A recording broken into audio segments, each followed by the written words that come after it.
When you ask somebody out on a first date, whether it's online, at a coffee shop, or in person some other place, you want to make sure that you just go ahead and ask them out. Don't hesitate. If you feel the urge or the need, hey, I better ask this person out, go ahead and do it. But also, hesitation can make the other person believe that you're not actually that interested. So don't hesitate. The next thing that I would highly recommend is to really get to know the person that you're going out on a date with.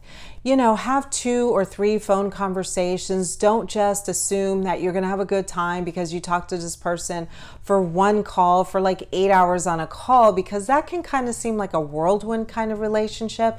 Instead, have about 2 or 3 phone call conversations with this person, or Zoom calls or something like that, before you go out, so that you know that you actually want to spend time with this person.